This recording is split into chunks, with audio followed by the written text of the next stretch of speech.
আমি এখানে গরম গরম বক্তব্য দিতে আসি নাই। এখানে গরম গরম বক্তব্য দিয়ে আপনাদেরকে উত্তেজিত করা আমাদের উদ্দেশ্য না। উদ্দেশ্য হচ্ছে বিশ্বের প্রেক্ষাপটটা বোঝানো। এই বিশ্বে আমরা স্বাধীন হতে এখনো পারি নাই। যেদিন পারবো, কোন দিন পারবো? যেদিন বাইতুল মুকাদ্দাস আমাদের হাতে আসবে।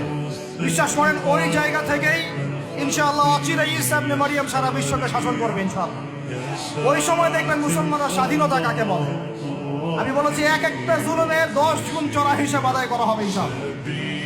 এটা হবেই, আমরা পারি আর না পারি, আমরা বেঁচে থাকি আর না থাকি, আপনারা থাকেন আর না থাকেন, আমাদের বাচ্চারা থাকুক আর না থাকুক, একটা প্রজন্ম আল্লাহ পাক নিয়ে আসবেন। একটা প্রজন্ম আল্লাহ পাক নিয়ে আসবেন। আমি বলছি, ওই প্রজন্ম টিকটক প্রজন্ম না। ওই প্রজন্ম এইসব মানে সেলফি শোনাও নাইওয়াস প্রজন্ম না।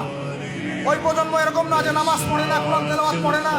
ওই প্রজন্ম এমন না দাওয়াতের মেহনত নাই। ওই প্রজন্মের জিহাদের কোনো জজবা নাই। ওই প্রজন্মের মধ্যে ইসলামের সাথে এই কোনো জ্ঞান নাই, ওলামায়ে কেরামের কোনো সোহবত নাই, দিন প্রতিষ্ঠার কোনো ফিকির নাই। এমন প্রজন্মের কোনো প্রয়োজন নাই আমাদের।